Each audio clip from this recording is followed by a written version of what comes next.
All right. Appreciate everybody for tuning in, checking this out. It's Creative Convos, episode number 16. And this one, I got a great one for you. We're talking cryptocurrency. I know you're hearing a lot about it, what it is, how to use it. I'm sure you probably got some altcoins. I know a lot of you guys on Robinhood or whatnot, but we with somebody who created their own cryptocurrency and is specialized for the Black and Brown community. I want to let her to introduce herself. This is Ms. Tavonia. And tell a little bit about yourself. How are you? Doing wonderful. Wonderful. So tell us a little bit about yourself and how you got into the space of cryptocurrency. Well, I am a technologist, and I say that because there's just a lot of different technology that I do. I've been in technology for well over 25, probably about 25 years now, some roughly around there. I lost track. And I am the founder of Guapcoin, a cryptocurrency that I created for the culture back in 2017. And I am the CTO of the Black Wall Street, is a cryptocurrency wallet and community focused on closing the wealth gap. And I am also the founder of Block for Hire, which is a platform that's connecting blockchain talent with startups and individuals who need blockchain talent. And finally, I'm the founder of a metaverse called New. So we're working on metaverse, y'all. Yeah. Wow. So let's start with the elephant in the room. What is cryptocurrency for those who don't know? Just explain to us in like layman's terms. I've been doing that all day. Cryptocurrency is digital currency, digital money.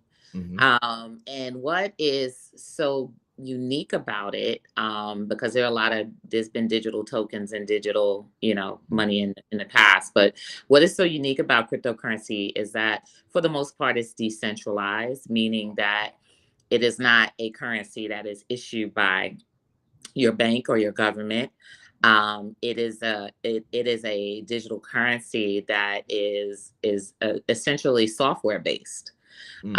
So it's software based. It's transparent. It's immutable. It's built on a technology called blockchain technology. So people are like, well, I've seen digital currencies before, but a lot of us haven't seen digital currency that's not attached to a company or a government, etc. Right.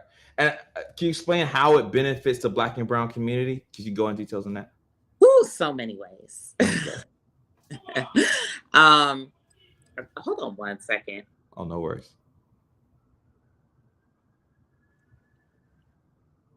I think somebody just walked in the door. Essentially how it benefits us is, first of all, it's created to benefit the people, the people in general. And that is to give us an alternative to our current financial system. And in terms of Black and Brown people, it benefits us in so many ways. I actually just did a whole list of this earlier. But what it allows us to do is to gain an eagle eye into our spending. It gives us the ability to control our spending. And it gives us the ability to create a currency or something that we can kind of all agree on, we can be unified on. Right. Because, as I was saying before earlier, there's nothing that brings people together more than money. You know what I mean? Money is that thing that kind of crosses boundaries, crosses cultures, crosses a lot of different things. However, never before have we had the opportunity to we have had the opportunity because we did create money way back in the days. But in recent times, we have not had the opportunity to actually create currencies or create community currencies, especially over here in America, that can benefit us in our communities. So this is a game changer. Right? This gives us an opportunity to take that tremendous social capital that we have and invest it into something that we, take and monetize our social capital in a way that it could work for us. I was telling someone today as well, I believe when it comes to social capital, like we are super wealthy in social capital, right? We are very influential globally when it comes to trends, when it comes to fashion trends, when it comes to music trends, and even when it comes to just, pretty much anything in the entertainment sports industry, so many different industries that we touch upon.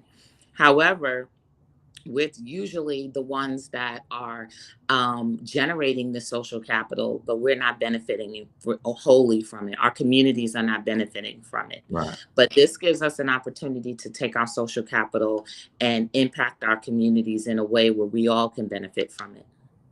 That's important. That's important. So, little at me, I got in on the currency a little late than I wish I would have, like everybody else. So I got in, I jumped in, I got a wallet, a little metal wallet, and got some altcoins and whatnot. I think you blipped out for a second. That's all good. I can still hear you. So I got in, I got some altcoins and whatnot, and I'm seeing it go up, right? I'm seeing it go up. It's going up. It goes down.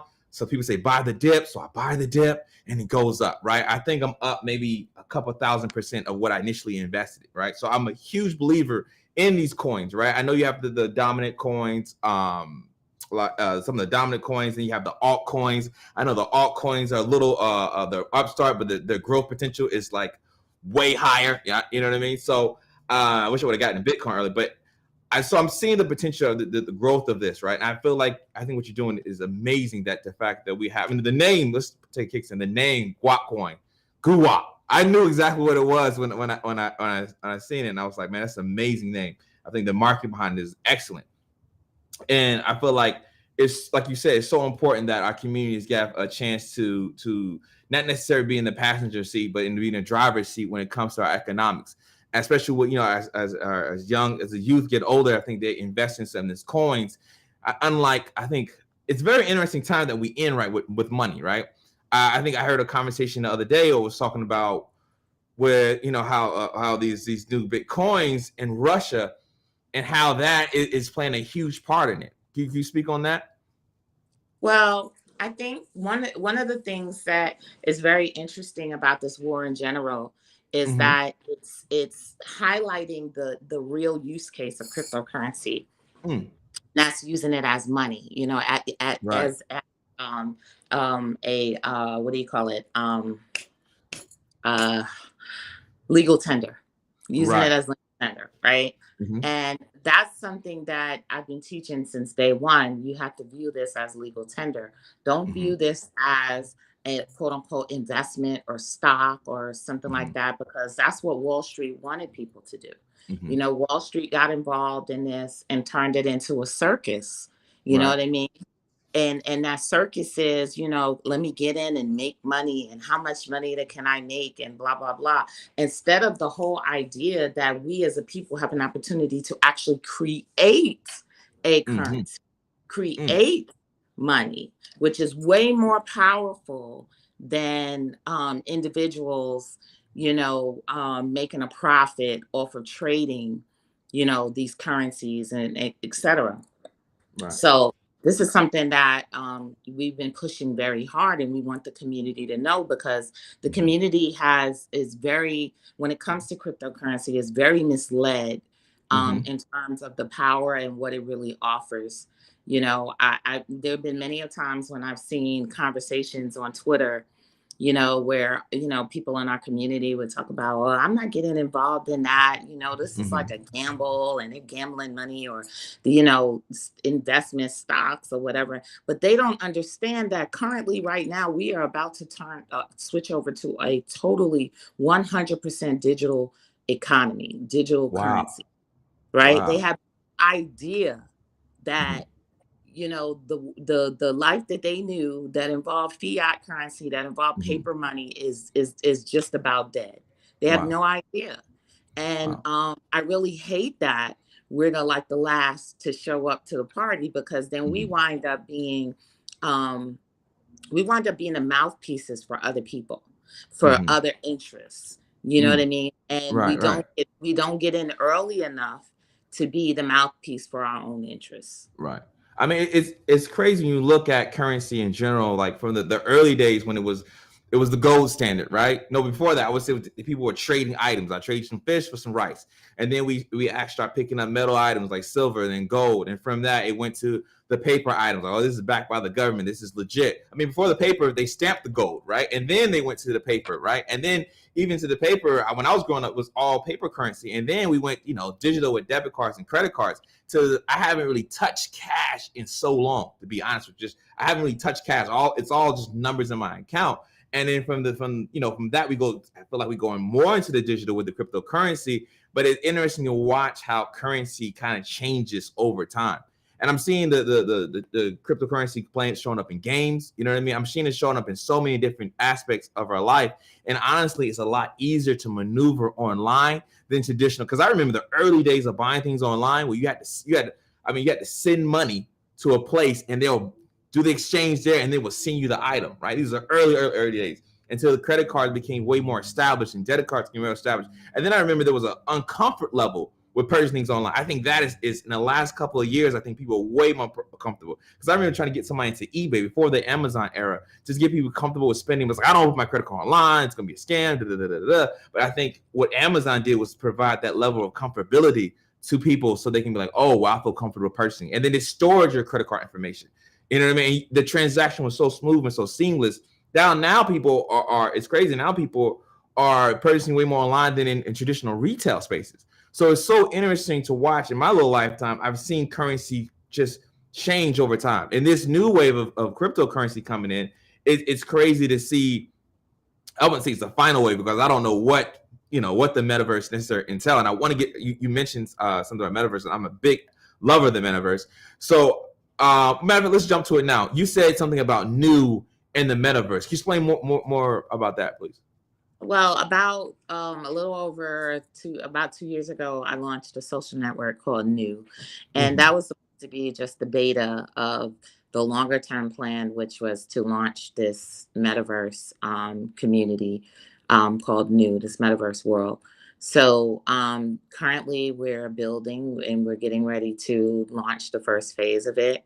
It is a modular metaverse that is based loosely on the real world.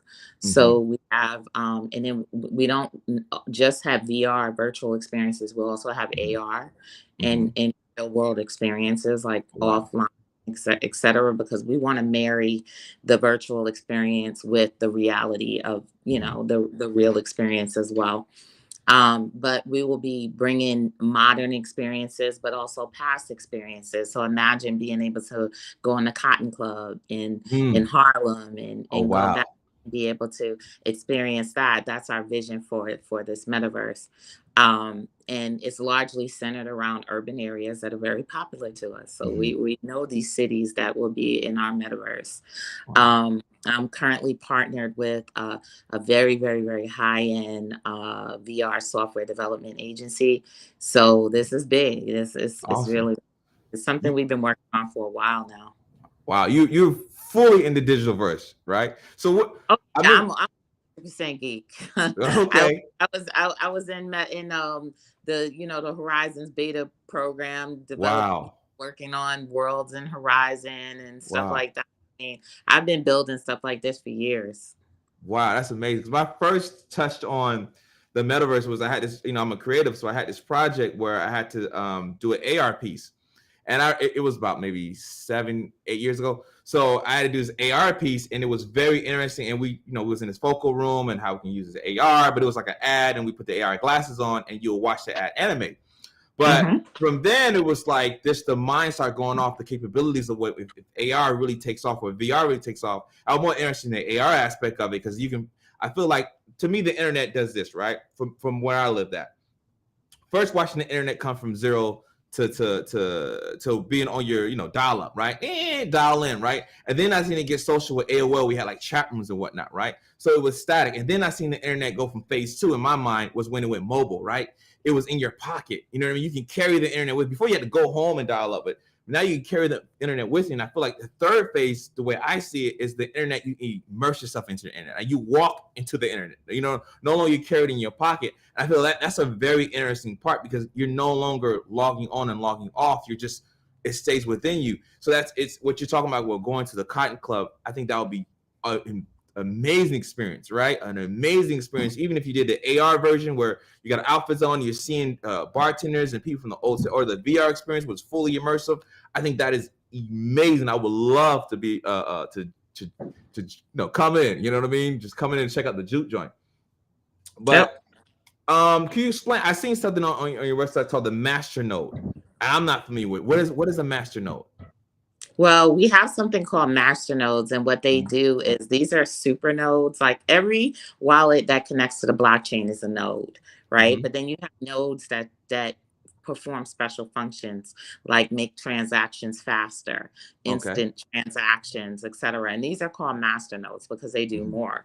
And the owners of these master nodes are rewarded in coins by owning and maintaining these master nodes Okay. because we are a staking master node platform, blockchain. We're not a proof of work. We don't do mining. What we do is staking and masternodes. Okay. So a piece of the block reward that's created in every blockchain, you have what's called the block reward, and those block rewards are issued in accordance to whatever chain it is. Or in our block reward, a portion of those rewards go to masternode owners, right? Okay. So they're incentivized for building this network out and for maintaining the, helping to contribute to maintain to the security and maintain the speed, etc., by providing their computer resources to that. Oh, wow. So let me just make sure I understand it correctly. So as a master node, I will provide, let's say I got a computer with some 3080s and 3090s in it. I'll provide my computer to, I guess, do some of the calculations, right? Or maybe if I had a farm. To solve, yes, exactly, to do that. And it works passively. You don't have to do anything once you have your master node set up. And the master nodes actually, I mean, you can run them from your computer, but most people run them from VPSs, which are virtual private servers up there. They're really cheap. They're like $3 to $5 a month. So they'll throw a master node up there, lock up your collateral because you have to invest a certain amount of coins in it. That coins gets locked up. If you decide that you want to take your master node down, you could just access your coins when you take your master node down. But you lock up your collateral, and then your master node you're earning coins every day based off the coins that you're saving locked up in this node. I like the way you talk. I like the way you talk. You're talking money. I love that. I love that. I mean, that's, to me, that's new information for me. I didn't even know. I'm definitely gonna have to talk with you offline, but I think people need to reach out to you. I'm gonna provide your Twitter, your Instagram, all that information, then reach out to you. But I think it's very important that we're no longer being made money off of, that we were making money. You know what I mean? That we were part of the conversation. We are at the crossroads of what could become either the biggest digital divide and wealth gap ever, or what could be the close of the wealth gap by us empowering ourselves and taking control of our financial future through cryptocurrency, blockchain, and Guapcoin. Wow, it's a fork in the road. We hope we take the right on that. But that's amazing. So I know we jumped around a lot, and that's how I like, my brain is scattered, so that's how I jump around. But I mean, so you're immersed into this metaverse, right? You're immersed into this Guapcoin. So I mean, I really want to ask, how do you right now? If I said, look, I want to get some Guapcoin, would I need a Meta wallet? How do I go about purchasing this Guapcoin? Well, at the moment, we're listed on an exchange called Probit, and we have our own wallets. So you can install a Guap wallet from the Android or iOS store. You can go to Apple's store and look up Guapcoin and get a Guapcoin wallet, or you can get a desktop wallet, especially if you're planning on building your own masternodes. You can get a desktop wallet to do that, or staking. Next month we will be out there, and you'll be able to get it through the DEXs as well as use your MetaMask wallet, because we're launching the bridge sister coin to Guapcoin called XGuap. So what XGuap is kind of like a pegged coin or stable coin to Guapcoin, and it operates in other ecosystems. So this one ecosystem we'll be launching in next month is in Binance Chain. So if you have a MetaMask, you'll be able to use your MetaMask to store your XGuap or to get XGuap out on the DEX. Once you get XGuap, you can take and convert XGuap to Guapcoin. Okay, that was a lot to download for a lot of people. I was following, but there's a lot to download. So my road of attack is to go ahead and get the MetaMask, grab that first, then go ahead and wait for XGuap coin to pop on, right? And then I can do traditional. It helps us to you still need to get that Guapcoin wallet out of Android, iOS store, or if you want to get a little bit more into the generating staking side, then get download the desktop or the Mac wallet. Boom, easy peasy, and I downloaded. I'm in the game. That's amazing. That's amazing, and I think it's important for us to get it. When something seems a little complicated when you first walk in, so I know a lot of people are asking. They ask, I know you get it way more than me, but they ask, what's cryptocurrency? What is the metaverse? What is the NFT? What is it all that? And I think it's initially to get in when it's somewhat not as I mean, it's And easy once you get in. then they lose out on value. See, Exactly. that's the problem. You get involved on this, you do a little digging, it's worth it to get Exactly. in when it's more complicated than when it opens up to everyone else. Because when it opens up to everyone else, then you lost some of the benefit of being an early adopter. Exactly. So, it benefits you to get in and dig a little bit and Right. and fight through the challenges to get to those early guap coins. What's your thoughts on NFTs?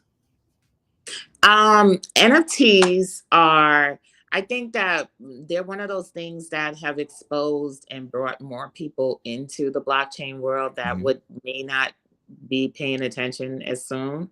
Right. Because it gives a lot of people the ability to, benefit from their own ownership of their content and their assets, whether it's their artwork or whether it's even their property. It's always been, even when it comes to the wealth gap, it's always been that a thing where we have lost property, we have, not built that legacy or not maintained the legacy that we building. And the NFTs definitely give us a framework to maintain our legacies and our ownership and stuff like that a little bit more down the line.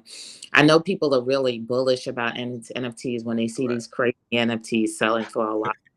I tell them, please pay attention to that, because there's something in this business called whales, and there's a lot more that goes on behind the scene that goes on than that goes on before or ahead of the scene.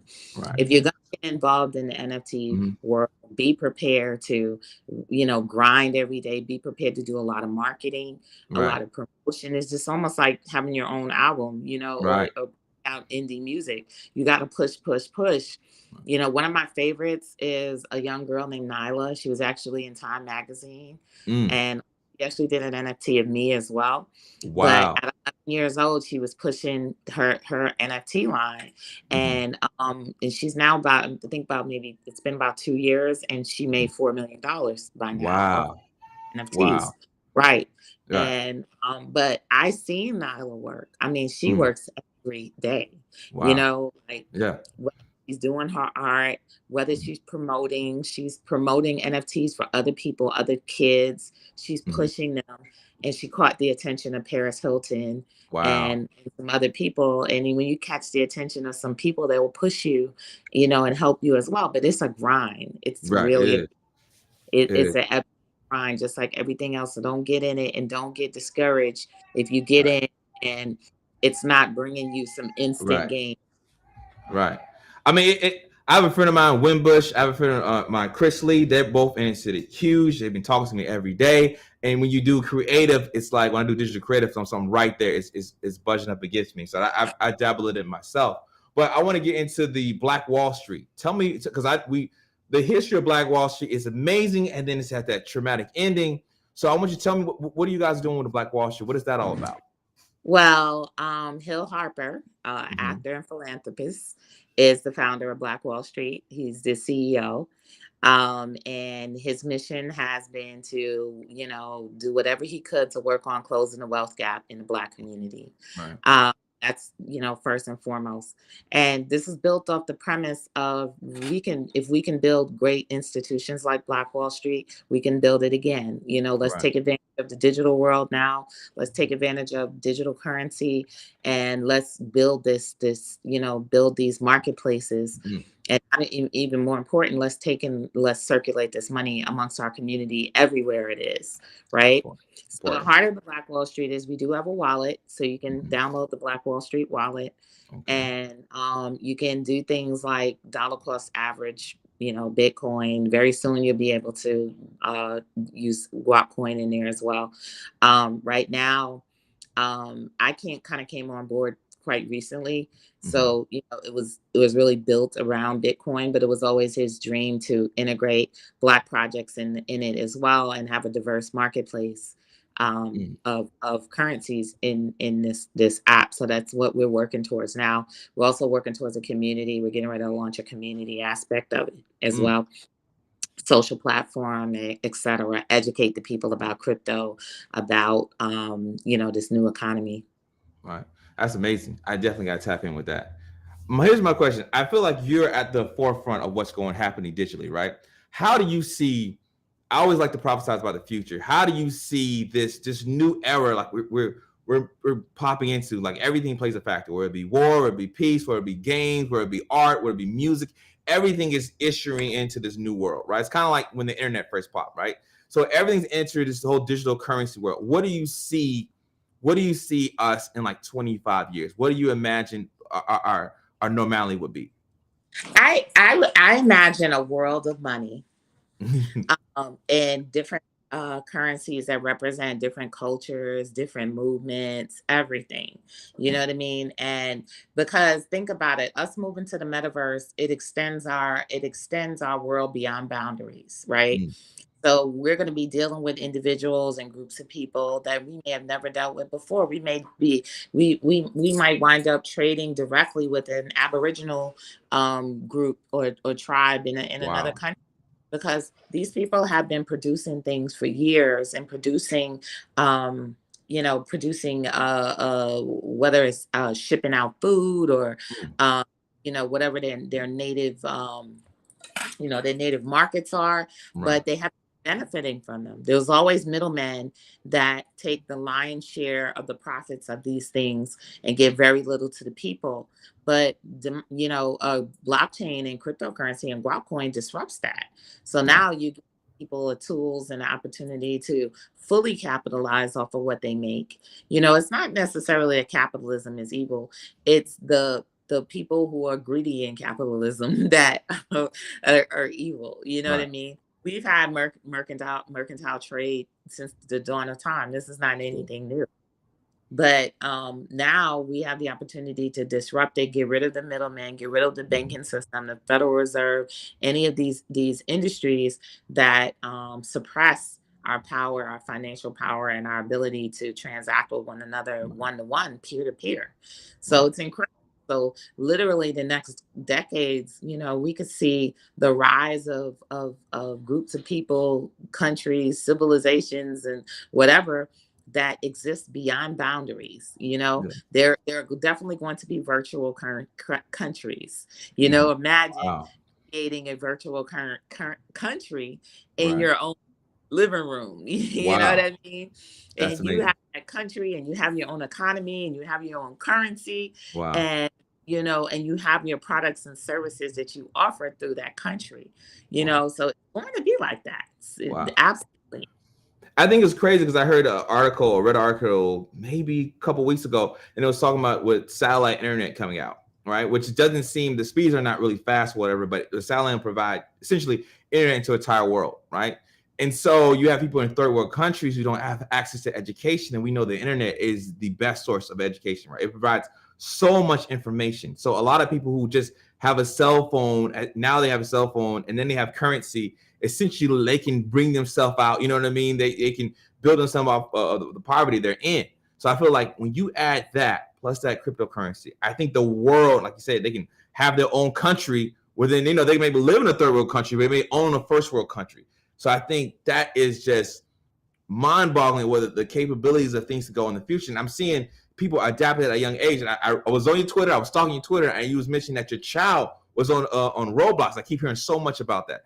So, I mean, as my children are a little too young to be on it right now, but can you talk about how technology and the youth and how you see it, since you're so ahead of the future, how you see it, looking at your younger one, how they're adapting to technology? I want us to realize our true technological capabilities. I feel that people who have the more boundaries could ultimately wind up being the most powerful in an area. You know what I mean? Because they're going to fight harder, and they're going to innovate harder, and they're triumph harder. One of the stories I like to tell when I'm talking to them and I'm talking about the metaverse and stuff like that is literally we've been exposed to the metaverse. I don't know if you remember, but the Wiz, that was a metaverse. Wait, You break it know, down. Break it down. that was one of the Black community's first, basically exposures to a metaverse, because essentially what they did was they went to another world that was layered on top of New York City.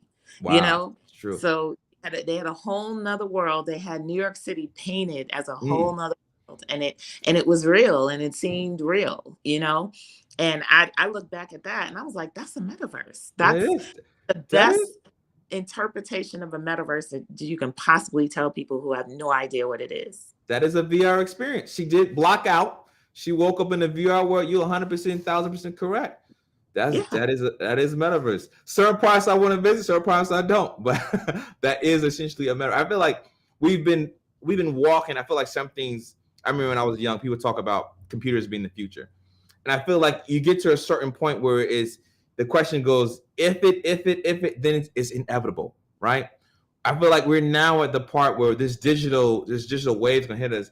It's almost inevitable. Like anybody can prophesize that cryptocurrency is gonna be way of the future, and digital is gonna play a huge or major aspect in our role. You know what I mean? Even with the COVID situation, we just pivoted from working at home. You know what I mean? It was such a smooth pivot, but I think now people are way more comfortable being in front of the computer at home, doing conference call. Maybe they don't want to do it too many, but they're doing conference calls and stuff like that. And like you could talk. I was talking to somebody. I was working with somebody who was I think in Australia at the time, and he always came on sleepy. So I made a little joke about it, and I was like, "Oh, I'm in Australia." I said, "Oh my God, I didn't even think to realize what country you was in. I just assumed you was in the U.S. Right? It had no accent."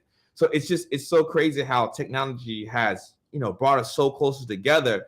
You know what I mean? And in some ways, it kept us far apart, but I think it brought us so close together in such a quick amount of time, and how people are just adapting so fast and so quickly. And things that we have, like businesses like a Uber, this business like that just it wouldn't survive 20 years ago. These are new version businesses based off the current technology. You got Airbnb. These I've seen some. I can't really talk about too much, but I've seen a lot of things are becoming digital. I've seen a laundry app that people are developing that are shared laundry. A lot of things that we would necessarily do or take on. Somebody says, look, I'll take on a majority share and I'll farm out to other people and take on a majority share. And then we can help you out with your day to day. And I'm thinking, wow, a lot of things that we thought that, we didn't even think about it. You know what I mean? I wonder how, a lot of the traditional business like the cab service and Uber just kind of came in and just, I remember going to the airport and the first time I seen an Uber line in the cab line. And I was like, wow, the digital is like, there's no other way to get to Uber than your phone. And I was like, wow, you know what I mean? I think technology is going to be unmanned vehicles. That's going to be something. It's going to be unmanned vehicles. It's going to be vehicles showing up in here. No one driving it. Driverless vehicles taking you where you need to go. I read a story about on campus about they would deliver pizza. They started with something small, but they had like food deliveries, and they were saying how more efficient it was and how fast it was and how cheaper it was. But I think we because this is my next question to you. How do you see this just as a global perspective? Because it's weird that we're talking global when you talk to your currency. Anybody can purchase all over the world. How do you see this affecting people who live more of a traditional life? And how is that like the jobs? You know what I mean? I know people worry about their traditional jobs. Well, how do you see that playing? Well, I think that it's going to open us up to be able to be more creative, to focus on being creative. Because imagine if you didn't have a job. If you didn't have a job, you'd be working on all your creative things. You know what I mean? Yeah. We're very creative. Like I know there's like, if I didn't have to do work on this or work on that, I'd be creating. I'm an artist, I build things and all kind of stuff. So I would be in creative heaven. You know what I mean? Mm-hmm. So you're going to see a lot more creativity, and people are going to be compensated for their creativity. You know what I mean? So I think that, being a creative world is not necessarily like a boring world. It's a very colorful world, right. So we're moving away from hard labor, labor that really has no purpose in our life, but other than to pay our bills, to being able to passionately pursue, the things that we love. That's how I see it. Yeah. I mean, I'm with you there. I'm a little scared of the future. Robots taking over. It's a possibility. Let them do the hard work. As long as they're not police officers. You gotta, at the end of the day, you have to have faith. Right. Facts. You know what I mean? You get, at the end of the day, you got to have faith. You got to know that, as a people, we've asked for more freedom. Right. Most of us go to work saying, what? I hate this job. I hate this job. Yes. You know what I mean? Most people go to work not wanting to go to work. Right. If they had it their way, they would be doing something else. And that's most people. So you're optimistic about the future, to say the least. Very much so. Oh wow, that's good. You don't get much optimism about, especially these current days, and I think that's immensely refreshing just to have some optimism. Well, see, this is the thing. I have 8 kids, right? Okay. And each one of those children I birthed, and they're wonderful beings. But the birth was hard. Yes, the birth was not easy. It was the most painful thing ever. But after they are here, you forget all about that, and you just enjoy the fact that you have these wonderful beings here, right? And I know that change is painful. It is. Change is painful. But it's necessary, Right. And think of how many times you've enacted change in your life, and then when the change is all over, you're like, wow, I finally did that, and it wasn't nowhere near as bad as I thought it was going to be. I think traumatizing part is the fear of the change, the fear of what it's going to look like on the other side. And I don't have any fear of what it's going to look like on the other side. I guess that's why people call me a pioneer, because I'm like, come on, let's go. You halfway over there. You're so far ahead. You got one foot in the old world where I live and one foot in the new world where you live. So that's amazing. That's amazing. I think. And the funniest thing is I've always been that. As far as I can remember. I like to get into psychology of why people think, how people think. So when you was coming up, right? Right. Let's start with, what type of entertainment did you enjoy? Did you watch sci-fi movies? And you was like, oh, can't wait for that to happen. Yeah, I was a sci-fi head. Absolutely. Love sci-fi books, sci-fi movies. I was in there crying in E.T. and celebrating in Star Wars and waiting for the next series in Star Wars and all of that. Yeah, I was definitely a futurist. Wow. So what was your first step? What was the first moment where you said, okay, this is something I got to be part of? Because I feel like sometimes it happens so seamlessly, we don't remember our first step. But do you recall the first time you said, okay, this is something I'm going to put an actual time in, actual resources. I'm going to learn this. And I'm going to be a part of this. And I'm going to be, pushing the cart in this. The funny thing about it is the older I get, the more I want to learn. Like when I was younger, it just kind of used to just come to me. It was just passive stuff. I don't say I really had any direction. It was like, I'm going to learn as much as I can so I can be successful and stuff like that. But as I got older, like I truly wanted to learn how this thing works, how things tick, and the more that I learned, the more that I realized how this technology has been around since antiquity, and our great grandparents participated in it. I tell people about binary and about how you can find binary and indigenous tribes all over, how they're using binary, and binary is the foundation of technology, so it's always been here. It's just wonderful to be able to unlock the history behind it and feel the connection, because I think that we've been isolated as a people from feeling connected to these things, which is why we're not empowered, why we don't feel empowered. So people like me are here to show the connection and to make us feel at home so that we can be empowered by technology. Right. And I feel like it's very important to visualize, to see someone like you, like somebody young, like my daughter, to see someone like you. Okay, if she can do it, I can do it. It seems very simple when you say that she can do it, I can do it. But I feel like it's one of those things that you don't know what it's like. I grew up watching all the movies and whatnot. And I think, I'm a huge fan of the Marvel franchise and whatnot. But I remember sitting in the theater with a bunch of my friends and, who were, I think I was sitting with some white friends over there. But anyway, and they was looking at Captain America, looking at Thor, looking at Hulk, looking at all these things. It was all in New York. And I think for a minute, I just kind of looked at it. I was like, okay, this is 5 white guys in the middle of New York, right? I was immersed into it and I was loving it and whatnot. But I think the first time I felt a little different when I seen Black Panther on there. And so when I came home from the theater, I said, why did I feel something different when I seen Black Panther over there versus when I seen Captain America, Thor, or Iron Man, Spider-Man? So these are all these heroes, and I feel like I had to be honest with myself. Okay, or is the fact that he's Black? He was around my same age. I mean, we could have almost, we was I, around the same height, I felt whatnot. like So, the Black Panther mhm. awaked the sleeping giant. Oh yeah.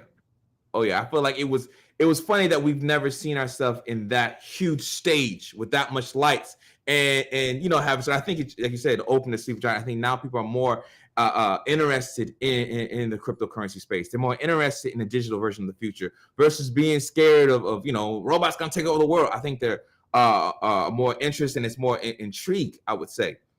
And I Yeah, think absolutely. for the youth, the youth is their world hasn't even formed yet. So like my daughter, she grew up in a world with YouTube, right? She doesn't. I'm like, I remember when the YouTube even came out. She's like, how old are you? But it's like, oh, I remember, and I started thinking to myself, oh, I remember when internet came out. And this is still new technology, but for somebody who's young, they just kind of was born in it, and so for them to go from YouTube to digital currency is a small leap for somebody. I'm looking at like, wow, I remember when it was just straight cash and coins. Yeah, You I know mean, what I mean? I remember when computers were a lot, like you didn't see computers hardly anywhere.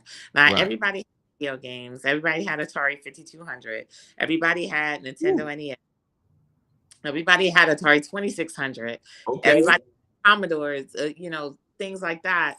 But an actual computer, Right. that actually functioned kind of, the way that we used to computers functioning now, that Mhm. wasn't something you seen too often in too many No. places.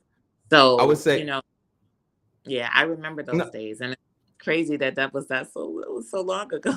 it was. I remember my dad bought a Tandy computer, and there was back in the days where the computers had covers over them, right? Like dust protectors. You had to take the cover off and put it on, and you had like a floppy disk when they really was floppy, and you would put that thing in, and you would turn it, and it would go, and you knew it was working when it did that. And then you had to. There was no mouse. It was all keyboard. You had the MS DOS. You had to go in there and you had to search through the directory, kind of find your game and see it. Because let's go to the flea market, and there would be people who would make like it was like a bunch of coders who would make like these indie games, and I would buy these indie games and I would play them, and they would be so excited when somebody played a game. It would be like something they coded, and I would come back and say, "Hey man, you got a bug here, bug here, bug here. You got to fix this." And they will update it, and they would give it back to me. And I would plug it back in, and it was it was my first Yeah, step I into like remember technology. programming in DOS, and you Oh program man, little pixel games. yep. And pixel effects. Like you might program something that would just rain down on the screen and some pixel text and stuff like that. I remember. I I mean, remember the computers. I wanted one so bad. I don't know why I didn't get one. But I did one. I remember one of my neighbors had one, and I would go to their house, and it would be like the coveted computer, and be like, "Oh my God! Like you literally have, you have it going on. You have oh one of yeah. these." You Yeah, had the computer, that was it. I mean, I remember looking at it and not understanding the functionality of it because there was no internet. There was no idea of plugging things in, so it kind of lived by itself. And then I mean, it's funny how you have to explain. It's such a commonality that I was explaining the internet and its basic principles. I think that part of the things I'm working on is creative helping people where we kind of it's really but for teaching creativity to kids and stuff like that. But part of his kids. To me, the definition of teaching, we take a complex idea and you simplify it, right? So I was explaining the internet to children, right? And I was, using the string, and I said, okay, this is how you talk, and then there's this string, that string, this string, that string, and you're all connected, and that's what we share a computer, and you're sharing a hard drive, and you can log on to this hard. And so they finally got an understanding of what the internet was, and it was like you see their eyes opening up. And then they start asking about Wi-Fi. And then they said, okay, what's radio waves and how that worked? Well, then you took the string and we made it we work for radio versus traditional. It's the same radio. Da, da, da. So, I remember sneaker nets. oh Sneaker man, nets is saving something on a disk and taking it somewhere. That was your internet. So you save all your stuff on a disk so that you can give it to someone else, and then yep. they can access it, and it go from computer to computer on disks. So that was what I would tell people. I was like, that was our internet. Yeah, passing. It's so crazy. It's how fast things going. Like even buying a computer today, it's like, well, I know in 5 years it's outdated. No chance. 5 years is outdated, and the next one's probably 40%, 50% faster. And if you wait 10 years, even your cell phone, which is the mini computer, I feel like honestly, the new iPhones come out and they're like 20% better. It doesn't seem like a big hit until you go back 5 generations. The camera doesn't look that cool until you go back 5 generations. And even to this day, I always compare the laptop with a typewriter. to me, they still share the same form function. You still have the big keyboard. You still have the paper will be the screen. I feel like we still have a lot to go. We still have a lot of pathway ahead of us than behind us, because the technology is. Since I look at laptops, I was like, no, there's so many buttons. You know what I mean? Why can't I be more engaging? Why have to click around? Carpet tunnel just seems, I can see it doing away with all these with the technology we have right now. But man, it's been amazing having a discussion with you. I know you probably got to jump back into the metaverse and do your thing, but I love having this conversation. I definitely want to take the conversation offline. I want to have you back on, because I think a lot of you want to know more and more about it as it grows, because the conversation we have today, in 6 months or a year from now, it may shift, right? There may be another emergence. You know what I mean? Like you said, you might own 4 or 5 countries. You may be a dictator. You know what I mean? And I want to get on your good side is what I'm saying. So, you may own 4 or 5 countries or whatever. So, I definitely want to continue this conversation. I think this needs to be an ongoing conversation, especially in the Black community and the technology community and the creative community, because it's opened up new opportunity to take people who are at the bottom of society and kind of pull them up. I feel like that's how, most people come up, is through emerging technology. Yes, absolutely. So, I'm going to let you finish. Do you have anything else you want to say or bring people to your No, website? this was awesome. An awesome conversation. Thank you. I'm grateful for your invitation. Very, very awesome conversation. Awesome. Thank you so much. And like I said, I'm going to be posting your links and all that. I'm going to buy me, get me some of this Guap. I always, when I was a kid, I always went Guap. I was always a big fan of Guap before I even heard about it. So I want to give you some Guap. I need some. I'm gonna pass it down to my generations. I'm gonna put it on video games. I want it into my animation. I want it in everything. So I appreciate you taking the time, and I want to say thank you. Thank you. Thank you so much. All right, bye, everybody.